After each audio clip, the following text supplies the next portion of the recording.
الحمد لله رب العالمين والصلاة والسلام على أشرف الأنبياء والمرسلين أما بعد فأعوذ بالله من الشيطان الرجيم بسم الله الرحمن الرحيم يا أيها الذين آمنوا قوا أنفسكم وأهليكم نارا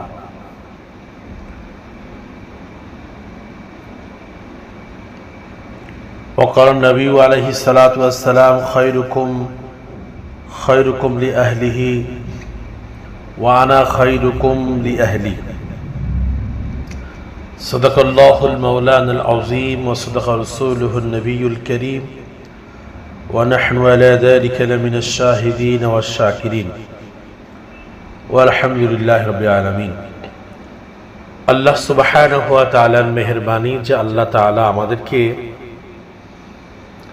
আমাদের সাপ্তাহিক মাসতুরাতের তালিম এবং বয়ানের এই মুবারক বরকতময় মজলিসে আমাদেরকে শরীক হওয়ার তৌফিক দান করেছেন। আল্লাহ তাআলার বড়ত্বের কথা, দ্বীনের কথা বলা এবং শোনার মতন এক মজলিসে আমাদেরকে উপস্থিত হওয়ার সৌভাগ্য দান করেছেন। এজন্য আমরা আল্লাহ তাআলার দরবারে শুকরিয়া আদায় করছি। আমরা সকলে পড়ছি আলহামদুলিল্লাহ।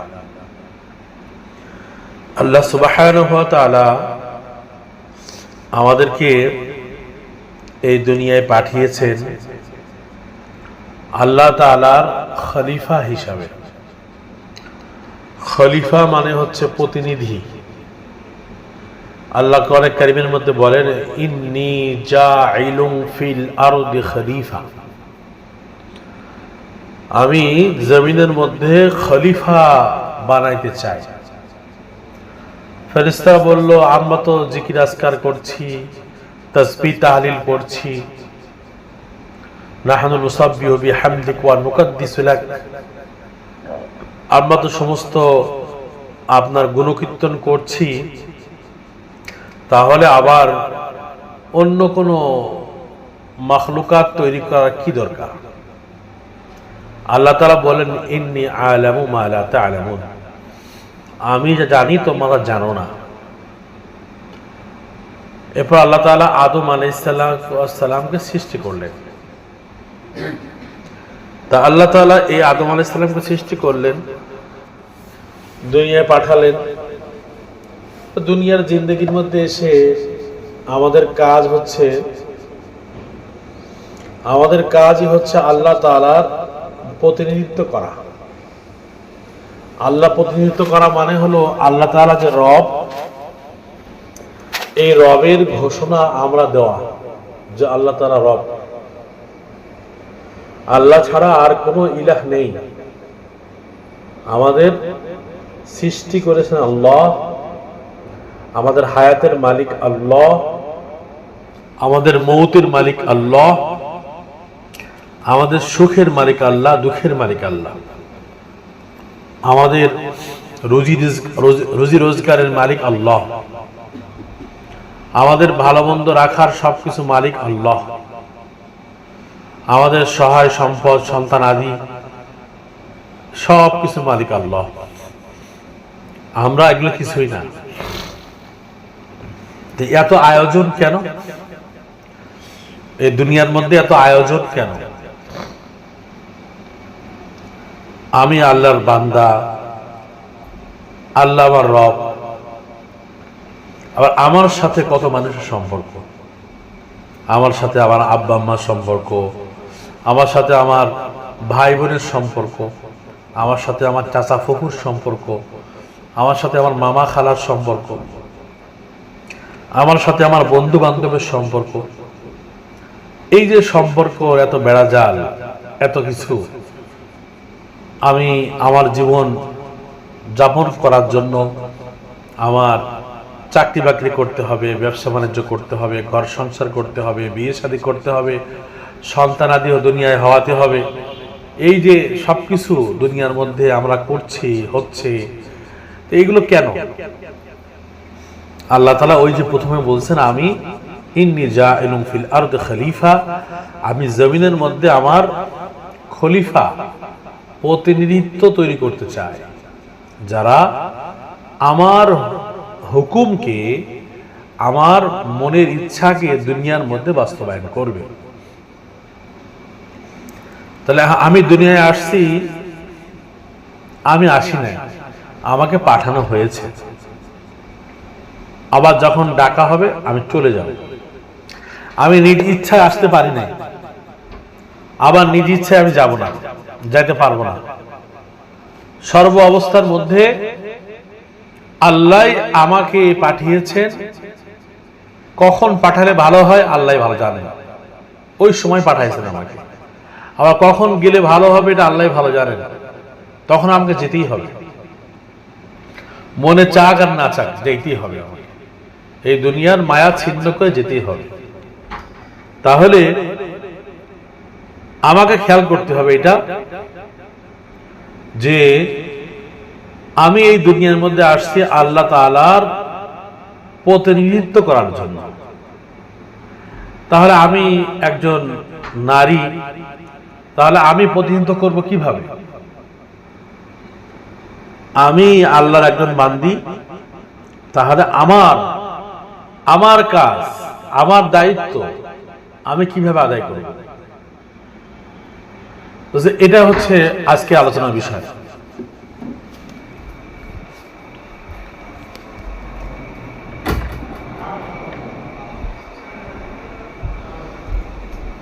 আজকে আমাদের মূল আলোচনার বিষয় হলো এটা, যে আমরা কিভাবে এই জমিনের মধ্যে আল্লাহ তাআলার প্রতিনিধিত্ব করব। আমরা যারা মা বোনরা আছি, আমাদের দায়িত্ব হলো এটা, যে আমি যেই স্থানে আছি, আমার পরিবার, আমার বাসা, আমার বাড়ি, এই বাড়িটাকে আমি কিভাবে আল্লাহ তাআলার প্রতিনিধিত্বের মাধ্যমে আমি এটাকে আল্লাহ তাআলার প্রিয় বানাতে পারি, একটা আদর্শ আনুগত্যশীল পরিবার বানাতে পারি। ইসলাম মানে আনুগত্য প্রদর্শন করা। মুসলিম মানে যিনি আনুগত্য প্রদর্শন করে। তাহলে আমার পরিবারটাকে এমন ভাবে তৈরি করতে হবে যেন আমার পরিবারটা একটা আল্লাহ তাআলার আনুগত্যশীল পরিবার হিসেবে আল্লাহর কাছে বিবেচিত হয়। আখিরাতের মধ্যে আমি যেন একটা আদর্শ মুসলিম পরিবার, আনুগত্যশীল পরিবার হিসেবে আল্লাহর কাছে বিবেচিত হই। আমাদের এই তালিম তরবিয়াতের মূল উদ্দেশ্য হলো এটাই, যেন আমরা প্রত্যেকেই আল্লাহর প্রিয় হতে পারি। আল্লাহর প্রিয় যারা হবে, আল্লাহর হুকুম যারা মেনে চলবে, এরা হচ্ছে আল্লাহর ওলি। আল্লাহর ওলি, আল্লাহর প্রিয়। আমরা সবাই আল্লাহর প্রিয় হইতে চাই, আল্লাহর ওলি হইতে চাই। আল্লাহর ওলি হওয়ার জন্য আবার কাশফ কারামত হওয়া জরুরি না। কাশফ কারামত এগুলো হচ্ছে আল্লাহ তাআলা যদি চান, তাহলে কোন আল্লাহর প্রিয় বান্দার কাছ থেকে, যিনি আল্লাহর হুকুম মেনে চলেন, তার থেকে কোন স্বভাবের বিপরীত অলৌকিক কিছু কাজ হতে পারে, কিন্তু সেগুলো আল্লাহওয়ালা বুজুর্গদের নিজের ক্ষমতার মধ্যে না। আল্লাহ যদি চান তাহলে তার মধ্যে হয়। কারামত মানে সম্মান। আল্লাহ তার প্রিয় বান্দা, কোন আল্লাহওয়ালা বুজুর্গ যিনি প্রিয় বান্দা, তার সম্মান বাড়ানোর জন্য তার থেকে কি করেন? কারামত। দিনের কোন উন্নতির জন্য তার থেকে কারামত প্রকাশ করেন, যেন মানুষের ঈমান আমল মজবুতি হয়। এই কারামতের কথা চলে আসলো। কারামত, মুজিজা, যেগুলো নবীদের থেকে হয় তাকে বলা হয় মুজিজা, যেগুলো ওলিদের থেকে হয় তাকে বলা হয় কারামত। আল্লাহ সুবহানাহু ওয়া তাআলা কোরআনে কারীমের মধ্যে বহুত নবীদের মুজিজার কথা উল্লেখ করছেন। মুসা আলাইহিস সালাতু ওয়াস সালামের হাতের লাঠি মাটিতে ছেড়ে দিলে সাপ হয়ে যায়, হাত যদি বগলের নিচে রাখে ওখান থেকে বের করে তা আলোক উজ্জ্বল হয়ে যায়। দাউদ আলাইহিস সালাম তার হাতে লোহা নিলে লোহা মোমের মতো নরম হয়ে যায়। এরকম অনেক মুজিজা আছে, এগুলো সব সত্য। আবার কারামত আসছে, যেমন সাহাবাদের জীবনে কারামত হয়েছে। এরকম হয়তো ওমর ফারুক আনহু তিনি মসজিদে নববীর মসজিদের মিম্বরে বসে জুম্মার খুতবা দিচ্ছিলেন 23 হিজরিতে। তো ওই 23 হিজরির শুরুতে তো ওই সময় তিনি বলেন, ইয়া সারিয়া আল জাবাল, এক সাহাবীর নাম ছিল সারিয়া, সে যুদ্ধের মধ্যে হেরে যাচ্ছিল। তখন উনি এখান থেকে আওয়াজ দিলেন, হে সারিয়া, তুমি পাহাড়ের দিকে তাকাও, পাহাড়ের দিকে আত্মগোপন করো, ওখান থেকে যুদ্ধ করো। তো সেই সারিয়া তার হুকুম আওয়াজ শুনে সে তাই করলো, যুদ্ধ জয়লাভ করলো। পরে এসে বললো যে আমরা এরকম পরাজিত হচ্ছিলাম, হঠাৎ করে আমরা ওমর ফারুক আনহুর আওয়াজ শুনে আমরা এই অবস্থান গ্রহণ করলাম, আমরা যুদ্ধ জয়লাভ করলাম। 1000 মাইল দূরে উনি জিনিস দেখলেন কিভাবে, উনি শুনলেন কিভাবে, বুঝলেন কিভাবে? তা আল্লাহ দেখাইছিলেন। আবার দেখেন ওই একই বছরের শেষের দিকে ওমর ফারুক আনহু নামাজ পড়তেছেন, ফজরের নামাজ পড়াচ্ছেন তিনি। তখনকার যারা খলিফা হতো তারাই হতো ইমাম হতো মসজিদে। বলছে যে এই ওমর ফারুক আনহু উনি নামাজ পড়াচ্ছেন, ফজরের নামাজ, আর তার পিছনে, এই কাতারের পিছনে তাকে হত্যা করার জন্য আবু লু নামে একজন অগ্নি পূজারী মজুসি, সে তার কাপড়ের মধ্যে ধারালো এক ছুরি নিয়ে দাঁড়ায় আছে। যেই নামাজের নিয়ত করছে আর ধাম করে সে কি করছে, ওই অস্ত্র দিয়ে ওনাকে আঘাত করছে ওনার পেটে। উনি পড়ে গেলেন নামাজ অবস্থায়। জিজ্ঞাসা করলেন, কে আমাকে আঘাত করলো? আবু লু অগ্নি পূজারী সে। তো উনি আলহামদুলিল্লাহ বললেন যে আল্লাহ আমাকে শাহাদাতের মর্যাদা দান করছে, মুসলমান আমাকে হত্যা করেনি।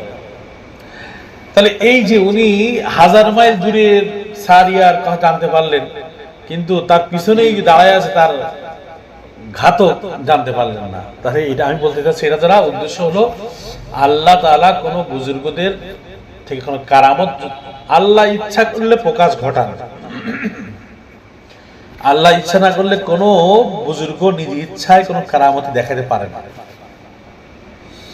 এটা বিশ্বাস। এই কথা আমি কেন বললাম? এজন্য বললাম যে অনেকে আবার এটা কারামতকে অস্বীকার করে। কিছু আছে আহলে হাদিস নামে, ওরা আবার এই কারামতকে অস্বীকার করে।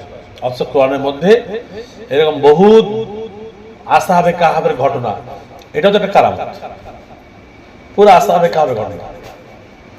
সুলাইমান আলাইহিস সালামের যে দরবারে যে আলেম ছিল, সে চোখের পলকে বিলকিসের সিংহাসন নিয়ে আসলো, তার ইলমের শক্তি বলে, এটা কারামত। জাকারিয়া আলাইহিস সালাম দেখলেন যে মরিয়ম আলাইহিস সালাম এক মহিলা বাইতুল মুকাদ্দাসের মধ্যে থাকতেন, বেমৌসুমী ফল আল্লাহ তাআলা তাকে খাওয়াচ্ছেন। বলছি এটা করতে পাইলা, আল্লাহ খাওয়াই দিয়েছে আমার। তো এগুলো হলো কারামত, এগুলো হক সত্য, হাদিসের মধ্যেও আসছে।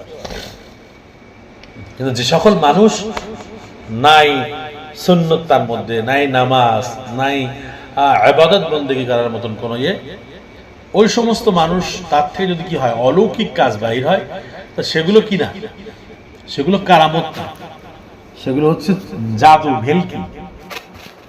এই জন্য শরীয়তের মধ্যে অলৌকিক কাজ দেখলেই সেটা কারামত হয় না, এটা আমাদের বিশ্বাস রাখতে হবে।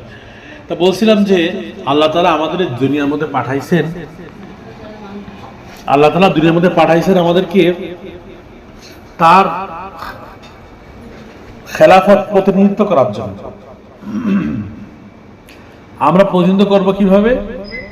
আমাদের পরিবারগুলোকে আমরা আদর্শ পরিবার বানাবো কিভাবে? 1 নম্বর কাজ হচ্ছে আমাদের পরিবারগুলোকে আমরা সমস্ত সদস্য যারা আছে পরিবারের, ফ্যামিলি মেম্বার যারা আছে, এদের আকীদা বিশ্বাসকে আমরা কি করবো? ঠিক করবো। অনেক পরিবারে আমাদের আকীদা বিশ্বাস খারাপ। অনেকে আমরা কি করি, পীর বুজুর্গরে এমন এমন বিশ্বাস করি যে আমি কথা বললে মনে হয় অমুক পীর শুনতে পাচ্ছে। অথচ আল্লাহু সামি, সর্বশ্রোতা আল্লাহ, সব কথা শুনতে পান আল্লাহ। আল্লাহ ছাড়া আর কারোর কোনো কথা শোনার ক্ষমতা নেই। আল্লাহ সব দেখেন, তিনি বাসীর, সামিউন বাসীর। আল্লাহ ছাড়া আর কারোর ক্ষমতা নেই, এই বিশ্বাসটা আমাদের করতে হবে। আমাদের অনেকে অনেক কিছু মনে করি যে ওইটা মনে হয় ও অমুক খাজা বাবা, গরিব শাহ, এই সেই হ্যান ত্যান, হ্যাঁ মনে হয় আমার সব দেখতেছে, এই হচ্ছে সেই হচ্ছে, বলে হে আমার খাজা বাবা তুমি আমাকে কি করো, রক্ষা করো। এই যে কথা বললো, রক্ষা তো করবে কে? আল্লাহ। চিন্তা করেন, সমস্ত নবীরা বিপদে পড়ছে, সাহায্য চাইছে আল্লাহর কাছে। আইয়ুব আলাইহিস সালাম 18 বছর গায়ে কি হয়েছে, ঘা পাসরা হয়েছে, পোকা হাসছে 18 বছর। ওই সময়ের মধ্যে হ্যাঁ আল্লাহর কাছে সাহায্য হয়েছে, রব্বি আন্নি মাগলুবুন ফান্তাসির, সাহায্য চাইছে। ইউনূস আলাইহিস সালাম মাছের পেটে চলে গেছেন, আল্লাহর কাছে সাহায্য চাইছেন যে আল্লাহ তুমি আমার সাহায্য করো, লা ইলাহা ইল্লা আনতা সুবহানাকা ইন্নী কুনতু মিনাজ জালিমিন। ইব্রাহিম আলাইহিস সালাম আগুনে নিক্ষিপ্ত হয়েছে, সাহায্য হয়েছে একমাত্র আল্লাহর কাছে। তাহলে আমি বলতে চাচ্ছি এই কথাটা যে আমার পরিবারের সবাই, ছোট থেকে বড়, সবার মধ্যে আমাদের ঈমান আমল কি, আকীদা কি? আকীদা মানে বিশ্বাস। এই বিশ্বাসকে ঠিক রাখতে হবে যে একমাত্র যা কিছু হয় আল্লাহ থেকেই হয়, যা কিছু হয় একমাত্র আল্লাহ তাআলা থেকেই হয়। মানুষের কোনো ক্ষমতা নেই, কোনো মাখলুকের সৃষ্টির কোনো ক্ষমতা নেই, সব ক্ষমতার মালিক হচ্ছে আল্লাহ। এই 1 নম্বর কাজ হচ্ছে আমাদের পরিবারের সব সদস্যদের 1 নম্বরের কাজ হচ্ছে যে আমরা তাদের আকীদা বিশ্বাসকে ঠিক করব। 2 নম্বর কাজ হচ্ছে আমাদের পরিবারের মধ্যে আমরা নামাজ এবং কোরআন শিক্ষার পরিবেশ কায়েম করি। যেটা আমাদের পরিবারের মধ্যে, মুসলমানের পরিবার, যাইতেই পরিবার না, এটা মুসলমানের পরিবার। এই মুসলমানের পরিবারের মধ্যে নামাজ ছাড়া বেনামাজি কেউ থাকবে না, কোনো বেনামাজি থাকবে না, বেনামাজি ব্যক্তি কেউ থাকবে না, ছেলে হোক মেয়ে হোক সবাই নামাজ পড়নেওয়ালা হবে। রাসূলুল্লাহ সাল্লাল্লাহু আলাইহি ওয়াসাল্লাম হাদিসের মধ্যে বলছেন, মুরু আওলাদাকুম বিস-সালাত ওয়া হুম আবনাউ 7 সিনিন। তোমরা তোমাদের সন্তানদের যখন 7 বছর বয়স হয় তখন থেকে তোমরা কি করো, নামাজের নির্দেশ দাও, নামাজের নির্দেশ দাও। 10 বছর হইলে তখন সামান্য একটা প্রহার করো, শাস্তি দাও, খানা বন্ধ করে দাও, তাকে কি করো, এরকম তাকে আসতে নামাজটা গুরুত্ব তাকে বোঝাও, তাকে নিয়ে মসজিদে তার বাবা মুরব্বী বড় ভাই মসজিদ নিয়ে আসে, এই ব্যবস্থা তাকে অভ্যস্ত করতে হবে। তাকে কোরআন শিক্ষা দিতে হবে যেন সে এই বয়সেই 7 থেকে 10 বছরের মধ্যেই সে কোরআন সহিভাবে পড়তে পারে। এই জন্য আমাদের মা বোনদের চেষ্টা করতে হবে যেন প্রত্যেকটা সন্তান কোরআন পড়নেওয়ালা হয়ে যায়, কোরআন পড়নেওয়ালা ছাড়া যেন কেউ না থাকে। এটা কি আমাদের চেষ্টা করতে হবে। তাহলে আমাদের পরিবার যদি সবাই কোরআন পড়ে, কোরআনের সাথে সাথে যে সমস্ত জরুরি সূরাগুলো আছে সেগুলোর অর্থ, সূরা ফাতিহার অর্থ, সূরা নাস, ফালাক, ইখলাসের অর্থ, এই সমস্তগুলো আমাদের শিখাইতে হবে সন্তানদেরকে। নামাজ পড়তে গেলে যে সমস্ত সূরা কিরাতগুলো লাগে এগুলো অর্থ শেখাতে হবে। আত-তাহিয়াতু, দুরূদ শরীফ, রুকু, সিজদা, তাসবিহ এর অর্থ কি, যেন সে অর্থগুলো বুঝে বুঝে নামাজ পড়তে পারে, এটা শেখাতে হবে আমাদেরকে। যখন সে জানবে এর অর্থ কি তখন সে সেভাবে নামাজ পড়বে। এজন্য পরিবারকে যদি আদর্শ মুসলিম পরিবার বানাতে হয় তার নামাজ এবং কোরআনের নামাজের অভ্যাস করাতে হবে, কোরআন শেখাতে হবে। 3 নম্বর আদর্শ মুসলিম পরিবার করার জন্য শর্ত হলো হালাল রিজিক। আমরা যারা খাবো সেটা হালাল হতে হবে। হাদিসের মধ্যে আসছে যেই শরীর হারাম দ্বারা প্রতিপালিত হয় ওই শরীর জাহান্নামে যায়।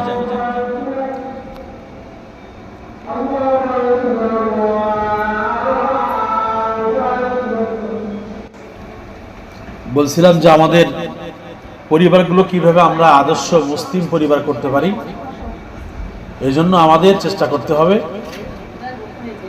আমাদের সব কাজের মধ্যে এটা সব খেয়াল রাখতে হবে যেন আমাদের পরিবারটা হয় কি আদর্শ মুসলিম পরিবার হয়।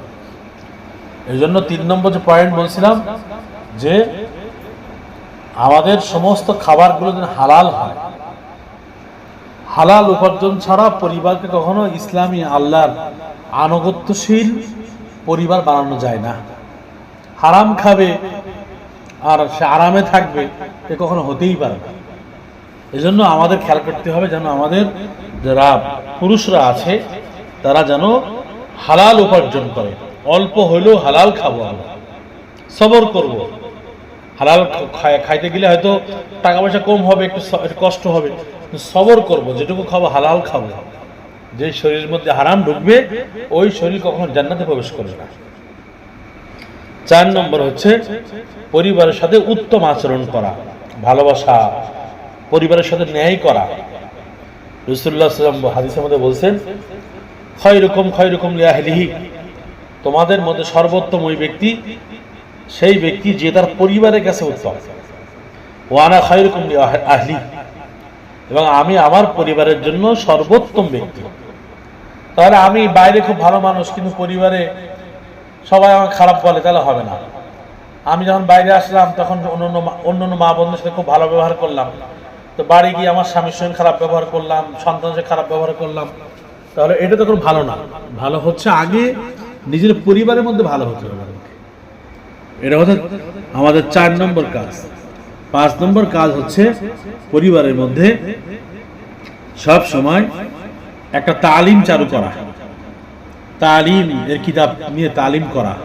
সেখানে নবীজির জীবনী থাকতে পারে, সাহাবা একরামের জীবন চরিত থাকতে পারে, হায়াতুস সাহাবা থাকতে পারে, তাবেঈনদের জীবনী আছে, এগুলো কি করা, আউলিয়া একরামের জীবনী আছে, এগুলো কি করা, পাঠ করা, মাসলা মাসাইলে কিতাব পাঠ করা, এগুলো বাড়িতে নিয়মিত কোরআন হাদিসের তালিম হওয়া, এগুলো কি হওয়া দরকার, হ্যাঁ খুব জরুরি।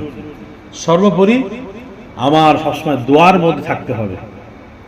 যেমন ইব্রাহিম আলাইহিস সালাম দোয়া করছেন, আল্লাহ কোরআনের মধ্যে উল্লেখ করছেন, রব্বি জাআলনি মুকিমাস সালাত ওয়া মিন যুররিয়াতি, হে আল্লাহ তুমি আমাকে নামাজ কায়েমকারী বানাও এবং আমার সন্তানদেরকে কি করো, এই কাজ করো, সবাইকে কি করো, নামাজ কায়েম করার বানিয়ে দাও। দোয়া করা আমি চেষ্টা করব, সাথে সাথে আমার পরিবারের জন্য দোয়া করব আমি, যেন আল্লাহ তোমার সন্তুষ্টিওয়ালা একটা পরিবার আমাদের হয়, আদর্শ একটা মুসলিম পরিবার আমরা হতে পারি, সাহাবা একরামের মতন হতে পারি, মদিনার যে পরিবার ছিল এরকম পরিবার আদর্শ হতে পারি আমরা। প্রত্যেকটা সদস্যের জন্য দোয়া করা, এই কাজগুলো করলে অর্থাৎ ঠিক মতন আমরা যদি কি করি, সবাই মিলে ঈমান আকীদা শুদ্ধ করি, নামাজ কোরআন শিক্ষা ঠিক মন দেই, হালাল রিজিকের ফিকির করি এবং ইসলামী বিভিন্ন কি বইপত্র আমরা তালিম করি, পরিবার পরস্পরের মধ্যে সহানুভূতি, ভালোবাসা, মহাব্বত কায়েম করি, তাহলে একটা আদর্শ মুসলিম পরিবার হয়ে যাবে আমাদের ইনশাআল্লাহ। আল্লাহ সুবহানাহু ওয়া তাআলা, আমরা সবাই আল্লাহকে দোয়া করি না আল্লাহ তাআলা আমাদের পরিবারকে দুনিয়া এবং আখিরাতের মধ্যে আদর্শ মুসলিম পরিবার হিসাবে কবুল করে নেন, আমিন। ওয়া আখিরু দাওয়ানা আলহামদুলিল্লাহ।